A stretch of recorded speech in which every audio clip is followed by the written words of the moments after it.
الحمد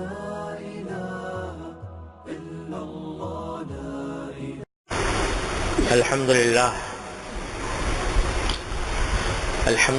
رب العالمين، والصلاة والسلام على سيدنا ومولانا محمد خاتم النبيين وعلى آله وأصحابه أجمعين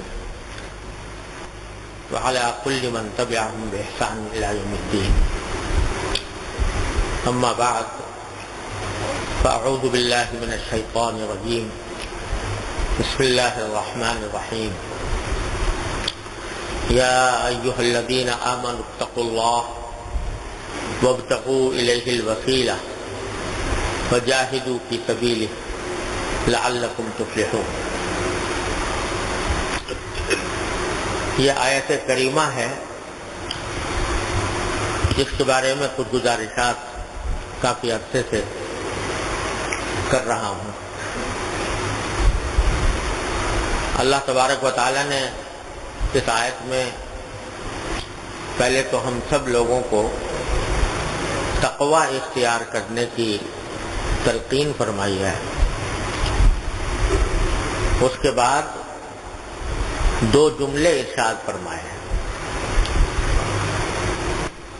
جو تقوی کو حاصل کرنے کا ذریعہ ہے، وہ بتایا ہے. دو باتوں کی تلقین کی ہے کہ ان دو باتوں پر عمل کرو گے تو انشاءاللہ تمہیں تقوی حاصل ہو جائے گا.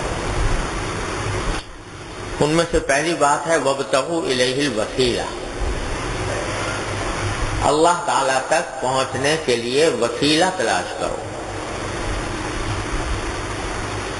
اور جیسا کہ بار بار عرض کیا ہے کہ مفسرین نے اس کے معنی یہ بیان کیے ہیں کہ عمل صالح اختیار کرو، نیک عمل اختیار کرو. جتنا نیک عمل اختیار کرو گے اتنا ہی تقوی دل میں پیدا ہوگا. اصل بات یہ ہے کہ وابتغوا الیہ الوسیلہ کے اگر لفظی معنی دیکھے جائیں تو یہ ہے کہ اللہ تعالی تک پہنچنے کا راستہ تلاش کرو. ایسے راستے تلاش کرو جس سے تم اللہ تعالیٰ کا قرب حاصل کرو، اللہ تبارک و تعالیٰ کے ساتھ تمہارا تعلق مضبوط ہو جائے. ایک مرتبہ یہ کام ہو جائے کہ بندے کا تعلق اپنے اللہ سے مضبوط ہو تو پھر تقوی کی منزل خود بخود آسان ہو جاتی ہے اور انسان اس کے اوپر عمل پیرا ہو جاتا ہے. اور یوں تو اللہ تعالیٰ تک پہنچنے کے بہت راستے ہیں. یہاں تک کہا گیا کہ طرق الوصول الی اللہ تعالی بعدد انفاس الخلائق، اللہ تبارک و تعالیٰ تک پہنچنے کے راستے اتنے ہیں جتنے مخلوقات کے سانس. یعنی ہر آدمی کا اللہ تعالیٰ تک پہنچنے کا الگ راستہ ہے. ہو سکتا ہے الگ ہو. ایک تاجر ہے وہ کس طرح پہنچے اس کا راستہ الگ ہے. ایک کاشتکار ہے وہ کس طرح پہنچے اس کا راستہ الگ ہے. ایک ملازم ہے کس طرح پہنچے اس کا راستہ الگ ہے. ایک معلم ہے استاد ہے وہ کس طرح پہنچے اس کا راستہ الگ ہے. ایک طالب علم ہے وہ کس طرح پہنچے اس کا راستہ الگ ہے. اسی راستے کی تعیین کے لیے ساری شریعت آئی. شریعت جو ہے وہ ساری کی ساری اللہ تعالیٰ تک پہنچنے کے راستے بتانے کے لیے آئی ہے. شریعت کے لفظی معنی بھی راستے کے.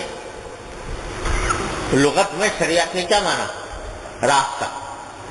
کس چیز کا راستہ؟ کہ اللہ تعالیٰ تک پہنچنے کا راستہ، اللہ تبارک و تعالیٰ کا قرب حاصل کرنے کا راستہ، اللہ تعالیٰ کے ساتھ تعلق جوڑنے کا راستہ.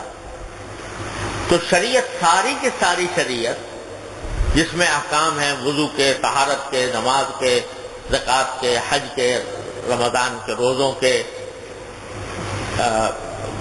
مخلوق بندوں کے حقوق کے، شوہر کے حقوق، بیوی کے حقوق، باپ کے حقوق، ماں کے حقوق، جتنے بھی یہ راستے نظر آ رہے ہیں یہ سب اللہ تعالیٰ تک پہنچانے کے راستے. اور انسان زندگی میں جو عمل بھی کر رہا ہے وہ اگر نیک نیتی سے اللہ تبارک و تعالیٰ کے راستے سے اللہ تعالیٰ کی خوشنودی کے لیے کرے، چاہے وہ بظاہر دنیا کا کام نظر آ رہا ہو، وہ بھی اللہ تعالیٰ تک پہنچنے کا راستہ ہے۔ کسی اور وقت اس کی انشاءاللہ تفصیل عرض کروں گا۔ تو راستے تو بے شمار ہیں اور اس کی تفصیل شریعت نے بیان کی ہے، لیکن میں عرض یہ کیا تھا کہ ہم جیسے کمزوروں کے لیے کوئی ایسا سہل راستہ، آسان راستہ جس کے ذریعے اللہ تبارک و تعالیٰ کے قرب اور اس کے ساتھ خاص تعلق پیدا ہونے کی منزل ہمارے لیے آسان ہو جائے اور جلدی ہو جائے، اس کے لیے میں نے دو باتیں عرض کی تھی کہ ان دو باتوں کا اگر بندہ اہتمام کر لے اپنی زندگی میں، مشق کر کر کے اہتمام کر لے، تو جتنا زیادہ اس کا اہتمام کرے گا اتنا ہی اللہ تبارک و تعالیٰ کے ساتھ انشاءاللہ قرب ہوگا اور اتنا ہی اللہ تعالیٰ کے ساتھ تعلق مضبوط ہوگا۔ ایک راستہ ہے دعا کا، جس کے اوپر میں کئی بیانات کر چکا ہوں کہ اپنی ہر بات، ہر حاجت چھوٹی ہو یا بڑی ہو، اللہ تعالیٰ سے مانگنے کی عادت ڈالے۔ کچھ ایسا بن جائے کہ چلتے پھرتے ہر وقت کو کچھ نہ کچھ اللہ میاں سے مانگ رہا، یا اللہ یہ کر دے، یا اللہ یہ کر دے، یا اللہ یہ کر دے۔ حاجات بے شمار ہیں بندے کی، تو چھوٹی سے چھوٹی حاجت بھی اللہ تبارک و تعالیٰ سے مانگنے کی عادت ڈالے، چاہے زبان سے چاہے دل سے، جس وقت بھی جو حاجت بھی ہے وہ اللہ تعالیٰ کے سامنے پیش کرے۔ اور نبی کریم سرور عالم صلی اللہ علیہ وسلم نے جو معصور دعائیں تلقین فرمائیں مختلف اوقات میں، صبح اٹھو تو یہ پڑھو، اور غسل خانے میں جاؤ تو یہ پڑھو، باہر نکلو تو یہ پڑھو، مسجد میں جاؤ تو یہ پڑھو، گھر میں جاؤ تو یہ پڑھو، سواری پہ سوار ہو تو یہ پڑھو، یہ سب اسی بات کی عادت ڈالنے کے لیے ہے کہ بندہ ہر وقت اپنے پروردگار سے رابطے میں رہے، ہر وقت اپنے پروردگار سے کچھ نہ کچھ مانگتا رہے۔ تو ایک چیز یہ ہے اللہ تعالیٰ تک جلدی اور آسان طریقے سے پہنچنے کی ایک بہت ہی آسان تدبیر یہ ہے۔ اب کیا بتاؤں کہ بزرگوں نے یہاں تک فرمایا کہ جب کسی وقت گناہ کا تقاضا ہو رہا ہو دل میں، کسی گناہ کا، اس وقت بھی اللہ تعالیٰ سے مانگے، یا اللہ یہ شیطان مجھے پریشان کر رہا ہے، یا اللہ یہ نفس مجھے پریشان کر رہا ہے، مجھے فلاں گناہ کی طرف مائل کر رہا ہے، یا اللہ یا تو مجھے اس سے بچا لے یا پھر مجھ سے مواخذہ نہ فرمائیے گا۔ اللہ تبارک و تعالیٰ سے اس وقت بھی، عین اس حالت میں بھی اللہ تبارک و تعالیٰ سے مانگے، تو اتنی سہل تدبیر ہے۔ اور یہ جو فرمایا کہ ادعونی استجب لکم، کہ مجھے پکارو میں تمہارا جواب دوں گا، تو جب پکارے گا بندہ اللہ تعالیٰ کو تو جواب ضرور دیں گے وہ۔ اب جواب چاہے اس شکل میں ہو کہ جو مانگ رہے ہیں وہ دے دی جائے، چاہے اس شکل میں ہو کہ اللہ تعالیٰ کسی اور طریقے سے تمہیں نوازتے ہیں، لیکن پکارتے رہو۔ ایک راستہ تو یہ۔ دوسرا راستہ جو بڑا آسان بھی ہے اور بڑا ضروری بھی ہے اور انتہائی مؤثر بھی ہے، وہ ہے اللہ تعالیٰ کی نعمتوں پر کثرت سے شکر ادا کرنا۔ ہر وقت بندہ اللہ تعالیٰ کی نعمتوں میں ڈوبا ہوا ہے، سر سے لے کر پاؤں تک ہر وقت اللہ تعالیٰ کی نعمتوں سے فائدہ اٹھا رہا ہے۔ آنکھیں دیکھ رہی ہیں، کان سن رہے ہیں، منہ میں بولنے کی طاقت ہے، زبان چل رہی ہے، ہاتھ پاؤں کام کر رہے ہیں، چلنا پھرنا ہو رہا ہے۔ یہ سب کیا ہے؟ یہ سب نعمتیں ہیں اللہ تبارک و تعالیٰ کی۔ تو انسان ہر وقت، ہر لمحے اللہ تعالیٰ کی نعمتوں میں ڈوبا ہوا ہے۔ قرآن کریم فرماتا ہے ان تعدوا نعمت اللہ لا تحصوها، کہ بندہ اگر شمار بھی کرنا چاہے اللہ تعالی کی نعمتوں کو کبھی شمار نہیں کر سکتا. اور حقیقت تو یہ ہے کہ اللہ تبارک و تعالیٰ کی نعمتوں کا شکر ادا کرنے کا حق تو بندہ ادا کر ہی نہیں سکتا. حضرت شیخ سعدی رحمۃ اللہ علیہ کی مشہور کتاب ہے گلستان، پہلے بہت پڑھائی جاتی تھی، اہتمام سے پڑھائی جاتی تھی. وہ در حقیقت بڑی عارفانہ کتاب ہے. اس کی جو مقدمہ ہے حضرت شیخ سعدی رحمۃ اللہ نے لکھا ہے، وہ اس میں فرماتے ہیں کہ یا اللہ میں آپ کا کیسے شکر ادا کروں. شکر ادا کرنا تو چاہتا ہوں لیکن شکر کیسے ادا کروں کہ میرا جو سانس آ رہا ہے، سانس جو چل رہا ہے، تو سانس کا باہر آنا ایک نعمت، اندر جانا دوسری نعمت. سانس اگر اندر جائے باہر نہ آئے تو کیا ہوگا؟ موت. سانس باہر آئے اندر نہ جائے تو کیا ہوگا؟ موت. لہذا سانس کا اندر جانا ایک نعمت اور سانس کا باہر آنا دوسری نعمت. تو اگر میں صرف سانس کی نعمت پر شکر ادا کرنا چاہوں تو ہر سانس پر دو شکر واجب ہیں، ایک سانس کے اندر جانے پر، ایک سانس کے باہر آنے پر. اب اتنی دیر میں الحمدللہ کہوں گا یا اللہ تعالیٰ کا شکر اگر یا اللہ آپ کا شکر ہے کہ مجھے سانس آ گیا، اتنے میں دوسرا سانس آ جائے گا، پھر دو نعمتیں، پھر دو شکر. اس کا شکر ادا کرنا چاہوں گا تو تیسری مرتبہ سانس آ جائے گا، اور پھر دو نعمتیں، پھر دو شکر. ساری زندگی اگر میں صرف سانس آنے کی نعمتوں کا شکر ادا کرنا چاہوں، ساری زندگی اس کے سوا کوئی اور کام نہ کروں، تب بھی صرف سانس کی نعمت کا شکر ادا نہیں ہو سکتا. ہو سکتا ہے؟ نہیں ہو سکتا. اور کتنی نعمتیں، اور نعمتوں کو چھوڑ دو، صرف سانس کے آنے جانے کی نعمت، اس کے شکر کا میں شکر ادا کر ہی نہیں سکتا. تو حقیقت میں تو شکر اللہ تبارک و تعالیٰ کا ادا ہو نہیں سکتا. اتنی نعمتوں کا ایک انبار ہے، ایک بارش ہے ہر وقت انسان کے اوپر. لیکن جتنا زیادہ جتنا بھی کر سکے تو آدمی کو یہ چاہیے کہ ہر چھوٹی بڑی نعمت پر جو اس کو حاصل ہو، جب بھی کوئی خوشی حاصل ہوئی، کوئی راحت ملی، کوئی مزہ آیا، کوئی لذت حاصل ہوئی، اس پر اللہ تبارک و تعالیٰ کا شکر ادا کرنے کی عادت ڈالے. اللہم لک الحمد و لک الشکر. اے اللہ آپ کا شکر ہے، آپ کی حمد کرتا ہوں، آپ کا شکر ادا کرتا ہوں. آپ باہر جا رہے تھے، سواری تلاش کرنا چاہ رہے تھے، سواری مل گئی، یا اللہ سر آپ کا شکر ہے کہ مجھے سواری مل گئی. گھر میں داخل ہوئے تو وہاں پر گھر والوں کو اچھی حالت میں پایا، اے اللہ آپ کا شکر.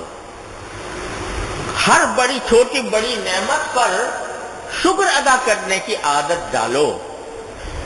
یہ میں ویسے ہی نہیں کہہ رہا ہوں، بزرگوں نے اس کی مشق کرائی ہے، اس پر مجاہدہ کروایا ہے، تمرین کرائی ہے. اس کے بعد حالت ایسی ہو جاتی ہے کہ تقریباً ہر وقت بندہ یا کوئی دعا کر رہا ہوتا ہے یا شکر ادا کر رہا ہوتا ہے. کوئی حاجت ہے دعا کر رہا ہے، کوئی حاجت پوری ہو گئی یہ شکر ادا کر رہا ہے. یہ جو دماغ میں چکی چل رہی ہے خیالات کی، ادھر کی ادھر کی، ساری دنیا کے خیالات چکر لگا رہے ہیں. ان خیالات کے رو کو ذرا سا پلٹ کر، اس کا راستہ بدل کر ان دو چیزوں پر مرکوز کر دو. یا اللہ یہ حاجت ہے یہ پوری کر دیجئے، یا اللہ یہ آپ نے مجھے اچھی چیز عطا فرمائی ہے، میں اس پر شکر ادا کرتا ہوں. تو شکر ایک ایسی نعمت ہے، ایک ایسی عبادت ہے. ہمارے حضرت والا فرمایا کرتے تھے، اللہ تعالیٰ ان کے درجات بلند فرمائے، فرماتے تھے کہ یہ شکر ایسی عبادت ہے کہ کسی کو پتہ بھی نہ چلے کہ کیا عبادت کر رہا ہے بندہ. اگر تم نفلیں پڑھ رہے ہو تو اس میں ریاکاری کا بھی احتمال ہے، اس میں عجب بھی پیدا ہو سکتا ہے کہ بھئی میں بڑا عبادت گزار بن گیا، اور نہ جانے کیا کیا مقاصد نفس اس میں پیدا ہو سکتے ہیں۔ لیکن شکر ایسی نعمت ہے، عبادت ہے دل ہی دل میں، زبان سے کیا یا نہیں، زبان سے کر لیا تو زیادہ بہتر ہے، اللہ تعالیٰ کرنے کی توفیق دے، لیکن اگر بالفرض زبان سے نہیں بھی کیا، دل میں، دل کیا کہہ رہا ہے، بار بار دل جو ہے وہ کہہ رہا ہے یا اللہ کتنا اچھا کام کر دیا آپ نے، یا اللہ میرا کام کس طرح بنا دیا، یا اللہ آپ نے میری یہ مشکل حل کر دی، یا اللہ یہ میرا کام ہو گیا، تو کیا ہوگا کہ دل ہر وقت ایک ایسی عبادت میں مقصود ہے کہ کسی کو پتہ بھی نہیں۔ میان عاشق و معشوق رمزیز کرامن کاتبین ہم خبر نے، سمجھے نا، یہ عاشق اور معشوق کے درمیان، محب اور محبوب کے درمیان ایک ایسا راز ہے کہ کہتے کرامن کاتبین کو بھی خبر ہے کہ نہیں، اللہ ہی جانے، سمجھے، کیونکہ علیم بذات صدور تو وہ ہے، سینے کی باتوں کو جاننے والا تو وہ ہے۔ دل دل میں اگر تم نے اللہ تعالیٰ کو شکر ادا کر لیا۔ اب دیکھو رسول کریم صلی اللہ علیہ وسلم نے جو بات سکھائی، اب بیت الخلاء میں جا رہا ہے آدمی، بیت الخلاء میں جانا ایک ایسی بات ہے کہ اس کو لوگوں کے سامنے تذکرہ کرتے ہوئے بھی آدمی کچھ شرماتا ہے کہ بھئی بیت الخلاء میں جانا، تو وہاں پر بھی کہا، پہلے تو کہا اللہم انی اعوذ بک من الخبث والخبائث، اللہ میاں سے دعا مانگو، ٹھیک ہے، شروع میں یا اللہ میں جا رہا ہوں ایسی جگہ جہاں پر کہ نجاستیں ہیں، تو شیطان خبیث یہاں پر آ سکتے ہیں، اللہ میں آپ کی پناہ مانگتا ہوں کہ شیطان مجھے پریشان نہ کریں۔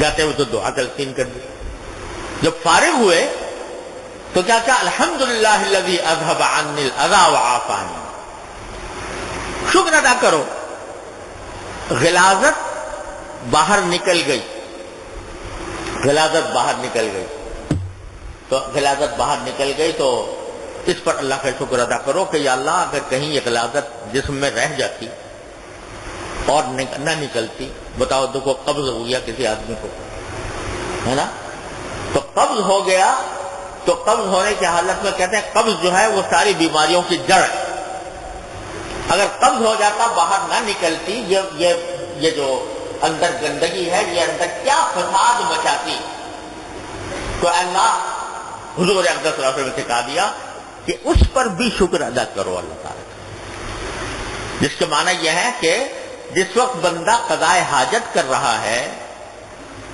اس وقت بھی اللہ تعالیٰ کی معرفت کا وہ ذریعہ بن گیا کہ یہ گندگی تو مجھے نظر آ رہی ہے، باہر اللہ تعالیٰ نے نکال دی ہے، اگر اندر رہتی تو کیا فساد مچاتی۔ تو توجہ اس طرف دلائی کہ جو معمولی باتیں جن کو آدمی نظر انداز کر دیتا، بیت الخلاء میں گیا اور واپس آ گیا، اور واپس آ گیا، غفلت کی حالت میں گیا، غفلت کی حالت میں واپس آ گیا، لیکن جو بندہ اللہ تبارک و تعالیٰ سے قرب چاہتا ہے وہ اس کے اوپر بھی شکر ادا کرتا ہے، چاہے دل میں کرے چاہے زبان سے کرے، چھوٹی نعمت ہو یا بڑی نعمت ہو، اللہ تبارک و تعالیٰ کا شکر ادا کرنے کی عادت ڈالو۔ جب عادت ڈالتا ہے بندہ تو عادت پڑ جاتی ہے، اور اللہ تبارک و تعالیٰ ایسے بندے کو بڑا ہی پسند کرتے ہیں شکر کرنا۔ کیا کتنا پیار سے کہہ رہے ہیں اللہ میاں قرآن کریم میں، ما یفعل اللہ بعذابکم ان شکرتم وآمنتم، ما یفعل اللہ بعذابکم، اللہ تمہیں عذاب دے کر کیا کرے گا اگر تم شکر گزار بندے بنو اور ایمان لے آؤ۔ تو شکر کیوں، اللہ تعالیٰ شکر کو ذریعہ بتا رہے ہیں عذاب دور کرنے کا۔ ہم کیا کریں گے تمہیں عذاب لے کے، ہمیں کیا فائدہ حاصل ہوگا اگر تم شکر گزار بنو۔ اور شکر گزار بندے کی حضرت نوح علیہ السلام اتنے بڑے پیغمبر 1000 سال تقریباً زندہ رہے اور ساری زندگی دین کا کام کیا، تبلیغ کی، دعوت دی، اور ان کی تعریف کیا کی قرآن میں، انہ کان عبدا شکورا، وہ ایسے بندے تھے جو شکر گزار تھے۔ شکر گزاری کا اللہ تبارک و تعالیٰ اتنی قدر پہچانتے ہیں. کان اللہ شاکرا علیما، اللہ تبارک و تعالیٰ خود شکر کرنے والوں کی قدر کرتے ہیں. اور شکر کو اللہ تبارک و تعالیٰ نے ایسی چیز بنایا ہے کہ یہ جتنا بندہ زیادہ شکر ادا کرے گا اللہ تعالیٰ کی نعمتوں کے اوپر، اتنا ہی شیطان کے حملے سے محفوظ رہے گا. کیونکہ دیکھو قرآن کریم میں اللہ تبارک و تعالیٰ نے بتایا کہ جب شیطان کو جنت سے نکالا گیا تو اس نے اللہ تعالیٰ سے کہا تھا کہ یا اللہ اس آدم کی وجہ سے مجھے جنت سے نکلنا پڑا ہے، تو اب میں اس آدم کی اولاد کے اوپر حملے کروں گا، دائیں سے آؤں گا، بائیں سے آؤں گا، آگے سے آؤں گا، پیچھے سے آؤں گا، چاروں طرف سے اس کے اوپر حملے کروں گا. حملہ کرنے کا کیا نتیجہ ہوگا؟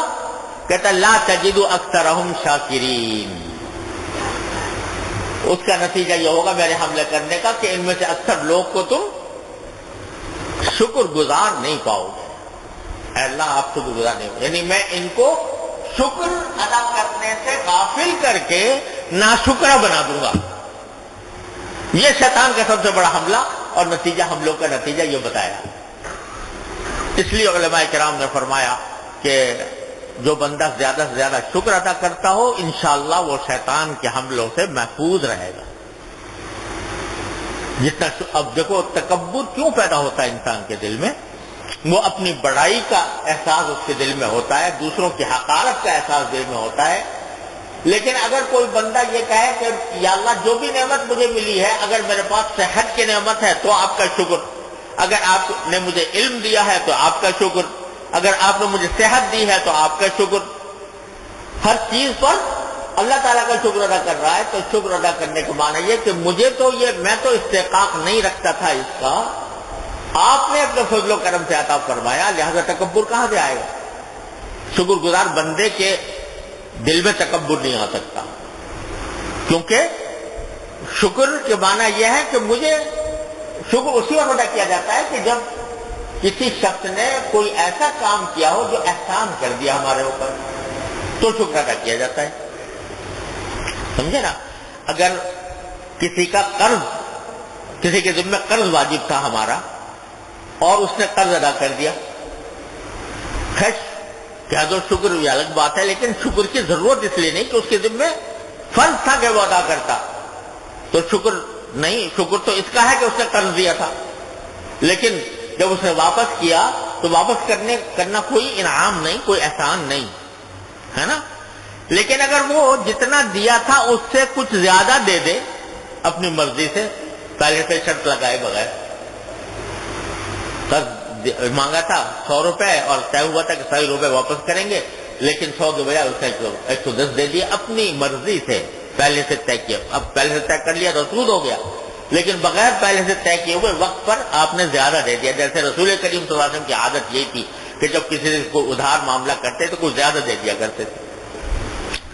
تو اب اس کا شکر ہوا، بھائی آپ بہت بہت شکریہ آپ نے زیادہ دے دیا.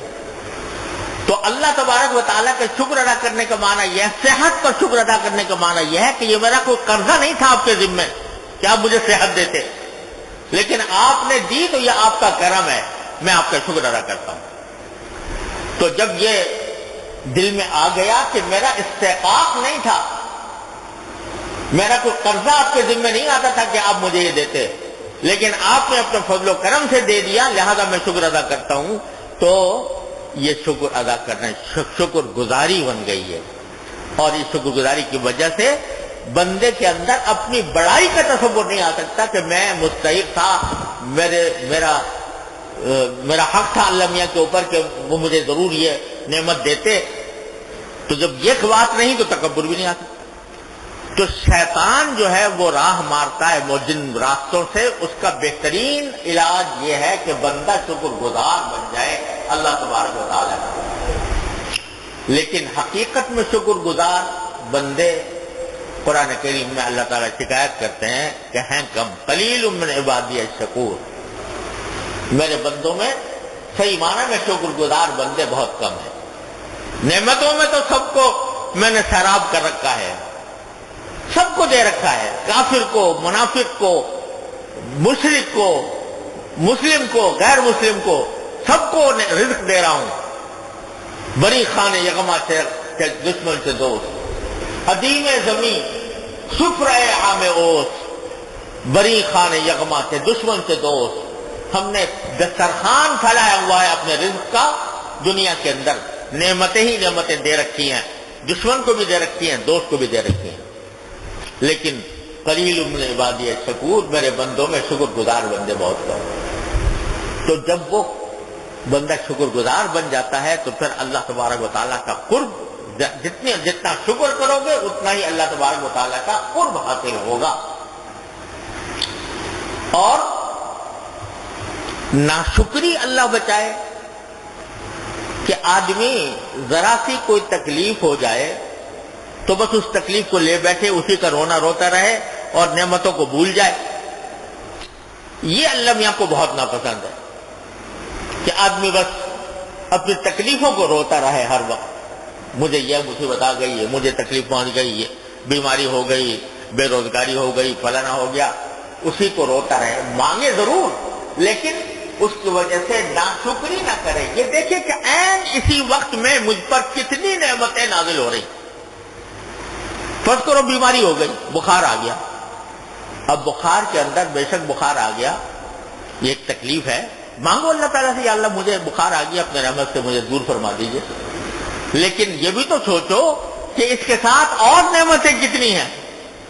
بخار ہے مگر محبت کرنے والے تیماردار موجود ہیں، بخار ہے مگر اچھا علاج کرنے والا موجود ہے، دوائیں موجود ہیں، اور اللہ تبارک و تعالیٰ نے اسی بخار کی حالت میں آنکھیں سلامت رکھی ہوئی ہیں، کان سلامت رکھے ہوئے ہیں، ہاتھ پاؤں سلامت رکھے ہوئے ہیں۔ ان نعمتوں کا کبھی تو دھیان کرو۔ میں نے اپنے والد ماجد رحمۃ اللہ علیہ سے کئی مرتبہ سنا کہ حضرت مولانا سید اصغر حسین صاحب، حضرت میاں صاحب رحمۃ اللہ علیہ جن کو کہتے تھے، فرماتے تھے کہ ایک مرتبہ میں ان کے عیادت کے لیے گیا، معلوم ہوا کہ بہت تیز بخار ہے حضرت والا کو، تو میں ان کی عیادت کے لیے گیا تو بہت بخار میں جل رہے تھے۔ میں نے جا کر پوچھا کہ حضرت کیسے مزاج ہے؟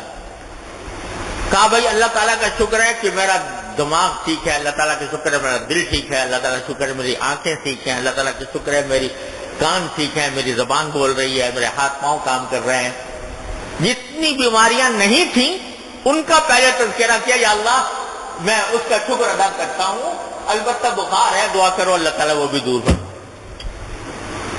تو جو شکر گزار بندہ ہوتا ہے وہ عین تکلیف کی حالت میں بھی اللہ تبارک و تعالیٰ کی نعمتوں کا شکر ادا پہلے کرتا ہے اور تکلیف کے لیے دعا اور تکلیف کا اظہار بعد میں کرتا ہے۔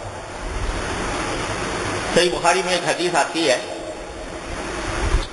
کہ ایک مرتبہ خود رسول کریم صلی اللہ علیہ وسلم نے یہ واقعہ سنایا کہ ایک مرتبہ ایک شخص تھا، وہ اس نے دل میں ارادہ کیا کہ آج میں کچھ صدقہ کروں گا، پیسے صدقہ کروں گا، اور رات کے اندھیرے میں کروں گا۔ مقصد یہ تھا کہ کوئی اس میں ریاکاری شامل نہ ہو، اخلاص کے ساتھ رات کے اندھیرے میں کسی کو پتہ بھی نہ چلے، صدقہ کروں گا۔ پیسے لے کے نکلا تو کسی آدمی کو دیکھا خستہ حال ہے، غریب سا نظر آیا کوئی آدمی، اس کے ہاتھ میں رکھ دیے پیسے۔ بعد میں صبح کو پتہ چلا کہ وہ آدمی جس کے ہاتھ میں پیسے رکھ دیے تھے وہ تو چور تھا، وہ تو چور تھا اور وہ تو الٹا سزا دینے کے لائق تھا، وہ صدقے کے لائق نہیں تھا۔ آپ ذرا سوچو کہ اگر ہم آپ ہوتے اور ہم کسی کو صدقہ دیتے اور بعد میں یہ پتہ چلتا کہ وہ چور ہے تو کیا کہتے؟ کہ افسوس کا اظہار کرتے نا، چاہے افسوس ہمارے پیسے ضائع ہو گئے، ایک ایسے شخص کے پاس چلے گئے جو حقیقت میں مستحق نہیں تھا، الٹا چور تھا۔ مگر اس اللہ کے بندے نے، رسول کریم صلی اللہ علیہ وسلم فرماتے ہیں، جب اس نے سنا کہ میرا صدقہ چور کے پاس چلا گیا تو وہ کہتا ہے الحمدللہ علی ذالک، شکر ادا کیا، یا اللہ آپ کا شکر ہے کہ آپ نے مجھ سے صدقہ دلوا دیا، چاہے چور کے پاس چلا گیا مجھے تو پتہ نہیں تھا، لیکن آپ کی توفیق ہوئی کہ میں صدقہ کر دوں تو میں نے صدقہ کر دیا، آپ کا شکر ہے، الحمدللہ علی۔ لیکن آج پھر کروں گا دوبارہ۔ اب دوبارہ گیا رات کو تو دیکھا ایک عورت جو ہے بیٹھی، وہ بہت ہی خستہ حال میں بیٹھی ہے، اور دیکھنے سے پتہ لگ رہا ہے کہ یہ بہت ہی بیچاری غریب ہے اور خستہ حال ہے، اس کو دے دیا۔ بعد میں پتہ چلا کہ وہ عورت جو تھی، اللہ بچائے، فاحشہ عورت تھی، وہ طوائف تھی، پیشہ کرنے والی عورت تھی، جس کو دے دیا۔ اب وہ اس دن کا صدقہ بھی ایسی جگہ چلا گیا کہ جو زانیہ تھی، فاحشہ تھی، افسوس ہونا چاہیے تھا کہ بھائی دوبارہ پیسے بیکار گئے، وہ تو بالکل فاحشہ عورت تھی۔ پھر بھی کہتا ہے الحمدللہ علی ذالک، یا اللہ آپ کا شکر ہے کہ بہرحال مجھے آپ نے صدقہ کی توفیق دی، چاہے وہ زانیہ کے پاس چلا گیا لیکن صدقہ کی توفیق ہو گئی، آج پھر کروں گا صدقہ۔ تیسرے دن پھر پیسے لے کے نکلا، رات کو کسی آدمی کو ظاہری حالت میں دیکھا کہ اچھا ہے، کہ یعنی مستحق ہے، اس کے ہاتھ میں پیسے دے دیے۔ بعد میں چلا وہ تو بڑا مالدار تھا، صدقے کا مستحق ہی نہیں تھا، تو کہتا ہے الحمدللہ علی غنی، یا اللہ آپ نے ایک مالدار کو دلوا دیا، میں تو آپ کا شکر ادا کرتا ہوں کہ آپ نے مجھے توفیق دی۔ اور پھر تینوں کو کہا الحمدللہ علی سارق، الحمدللہ علی زانیہ، الحمدللہ علی غنی، یعنی وہ جو چور کو دیا تھا اس پر بھی آپ کا شکر، زانیہ کو دیا تھا اس پر بھی آپ کا شکر، اور غنی کو دیا تو اس پر بھی آپ کا شکر۔ جب یہ 3 دن گزر گئے تو رات کے وقت میں کسی نے غیبی آواز آئی، اس کو غیبی آواز آئی، یا خواب میں یا جاگتے میں، اللہ ہی بہتر جانے، غیبی آواز آئی کہ تمہارے تینوں صدقے ہم نے قبول کر لیے، ہم نے قبول کر لیے، اور قبول کرنے کا نتیجہ یہ ہوگا کہ جب جس چور کو تم نے صدقہ دیا تھا وہ شاید اپنی چوری سے باز آ جائے گا تمہارے اخلاص نیت کی وجہ سے اور تمہارے شکر کی وجہ سے، وہ چوری سے باز آ جائے گا۔ اور جس زانیہ کو تم نے صدقہ دیا تھا تو وہ اس صدقے کی برکت سے کچھ بعید نہیں کہ اللہ تبارک و تعالیٰ اس کو اس بیہودہ پیشے سے نجات دلا دے، اور وہ عفت اور پاک کا دامن بن جائے، عفیفہ اور پاک دامن بن جائے۔ اور وہ جو غنی کو دیا تھا، مالدار آدمی کو دیا تھا، اس کے بارے میں کچھ بعید نہیں ہے کہ اللہ تبارک و تعالیٰ اس کے دل میں تمہارے صدقے کی برکت سے یہ ڈال دے کہ میں بھی تو آخر مالدار ہوں، یہ آدمی پیسے لے کر آیا تھا، صدقہ کر رہا تھا، میں اتنا بخیل ہوں کہ بجائے اس کے کہ میں صدقہ کرتا میں نے اس کے صدقہ کے پیسے وصول کر لیے۔ تو اللہ تبارک و تعالیٰ اس کو شرم دلا کر اس کو آئندہ صدقہ اور خیرات کے اوپر آمادہ کر دے کہ اللہ کے راستے میں پیسے خرچ کرے۔ تو اب یہ جو ہے نا، تینوں واقعات ایسے ہیں اگر دیکھو کہ یہ ناگوار واقعات ہیں کہ بھئی اچھا خاصا صدقہ دینے کے نکلا تھا، غلط آدمی کو دے دیے، تو آدمی اس کے اوپر ناشکری کرتا کہ ہائے یہ کیا ہوا، میں تو صدقہ دینے نکلا تھا، اللہ میں نے ایک ایسے آدمی کو دلوا دیا، اعوذ باللہ، ناشکری کرتا۔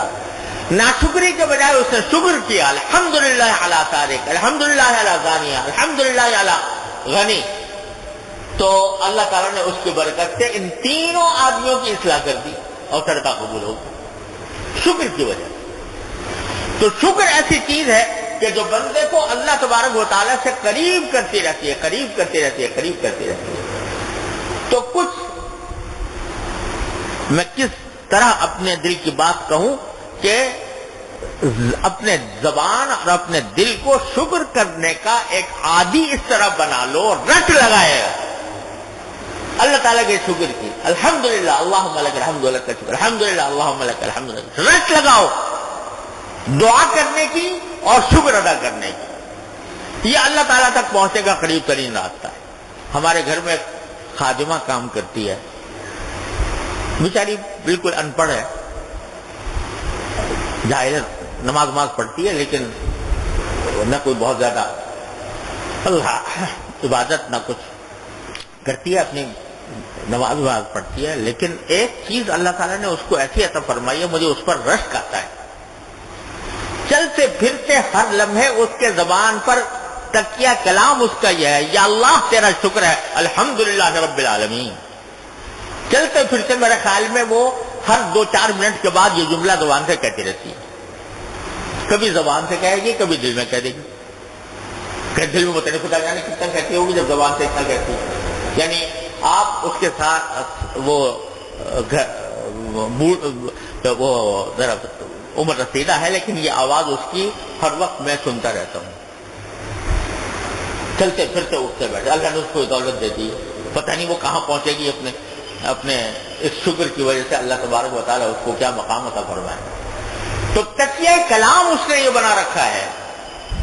تو میں یہ کہنا چاہتا ہوں کہ ہمارا تکیہ کلام یہ بن جائے، اللہم لک الحمد ولک الشکر، اللہم لک الحمد ولک الشکر، اے اللہ آپ کا شکر، اے اللہ آپ کا شکر، اے اللہ آپ کا شکر۔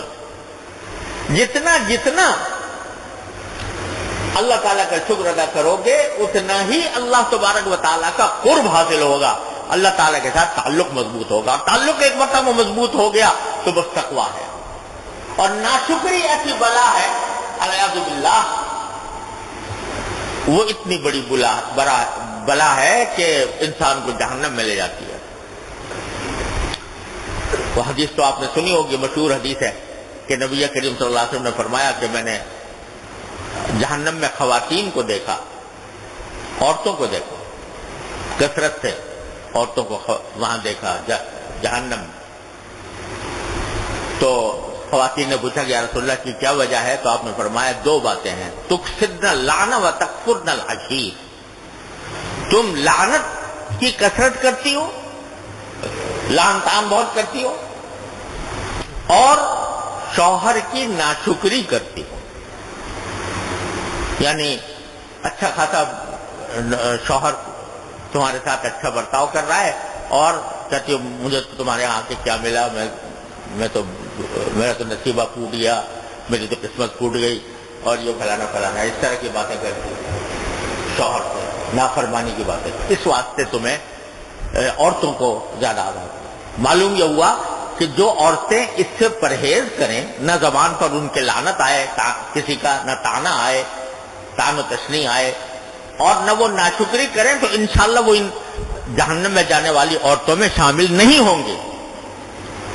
اسی طرح شوہر کو یہ کہا قرآن رسول کریم صلی اللہ علیہ وسلم نے کہ لا یفرق مؤمن مؤمنۃ، اگر تمہارے نکاح میں کوئی مومن عورت ہے، مومن خاتون ہے، تو اس سے بغض نہ رکھو، اس کو ناپسند نہ کرو۔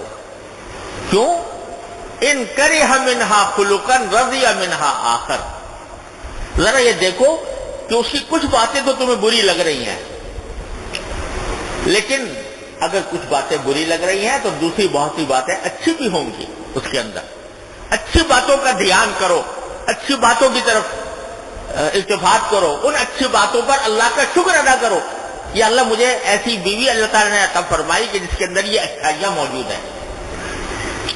برائیوں ہی بناتے کو ہر وقت کہ کون سی برائی ہے، اور اس کی وجہ سے دل میں تم اس کے لیے بغض بھر کے بیٹھ جاؤ، بلکہ اس کو دیکھو کہ اس میں دوسری کتنی اچھائیاں ہیں، ان اچھائیوں کا دھیان کرو، ان اچھائیوں کی طرف دھیان کر کے اللہ تعالیٰ کا شکر ادا کرو کہ اللہ تعالیٰ نے مجھے ایسی بیوی عطا فرمائی۔ لا یفرق مؤمن مؤمنۃ ان کرہ منہا خلقا رضی منہا آخر، اگر ایک بات تمہیں بری لگ رہی ہے تو دوسری باتیں اچھی بھی لگ رہی ہوں گی۔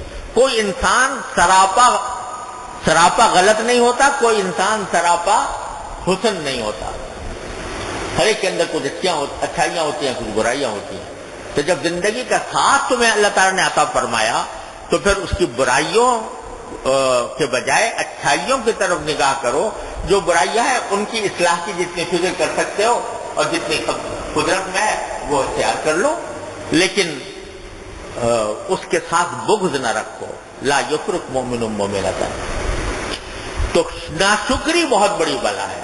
اللہ تعالیٰ محفوظ رکھے. قرآن کریم میں کئی واقعات بیان فرمائے ہیں ناشکروں کے. سورہ سبا میں ذکر کیا اللہ تعالیٰ نے، دیکھو ہم نے سبا کے قوم کو ایسا بنایا تھا کہ جنتان عن یمین و شمال، ان کے دائیں بائیں باغات کا ایک لامتناہی سلسلہ تھا.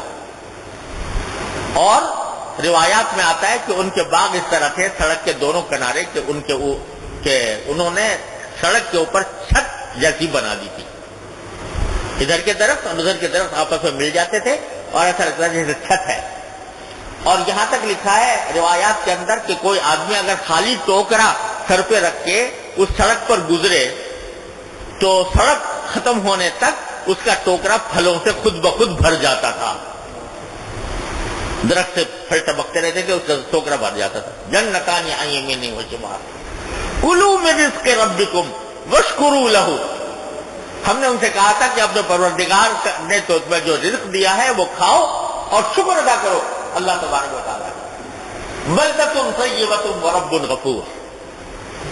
یہ بہترین شہر تمہیں دیا ہے اور معاف کرنے والا پروردگار تمہیں اللہ تعالیٰ نے عطا فرمایا ہے.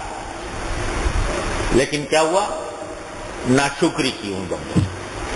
اور ایک یہ ہوا کہ فرمایا تھا کہ ہم نے ان کے پورے ملک میں ایسا رکھ رکھا تھا کہ بستیاں قریب بستیاں تھیں. آدمی سفر کر رہا ہو ایک جگہ سے دوسری جگہ تو ایک بستی میں ٹھہر گیا، وہاں کھانا وانا کھا لیا، پھر دوسری آگے بڑھا تو جہاں چاہے ٹھہر سکتا تھا اور کھانا پینا ہو سکتا تھا، آرام سے سفر طے ہوتا تھا. یہ نعمت اللہ نے دی تھی. اب ناشکروں نے کہا کہ ربنا باعث بین اسفارنا. کیا کہتا ہے؟ کہتے ہیں ناشکرے یعنی سفر اتنا آسان کر دیا اللہ تعالیٰ نے کہ ہر قدم پر ایک بستی موجود ہے، لیکن انہوں نے کہا کہ ہمیں تو سفر کا مزہ ہی نہیں آتا. سفر کا مزہ تو یہ ہے کہ آدمی شہر سے نکلے، کوئی جنگل نظر آئے، کوئی کھیت نظر آئے، یہاں تو اور تھوڑی دیر کے بعد ایک بستی آ جاتی ہے تو ہمارے سفر جو ہیں وہ لمبے کر دیں. ناشکری. تو کیا فرمایا اللہ تعالیٰ نے کہ فبدلناہم جنتیہم بجنتین ذواتئی اکل خمس واصل وشیء من سدر قلیل. ان کی ناشکری کی بدولت ہم نے سارا ان کا باغوں کا سلسلہ جو ہے وہ ختم کر دیا اور کچھ جھاڑیاں باقی رہ گئی، کچھ بیری کے درخت باقی رہ گئے معمولی سے، باقی سب ختم کر دیا. کذالک جزیناہم بما. اب پھر ان کو ٹکڑے ٹکڑے کر دیا، ان کو مزقناہم کل ممزق.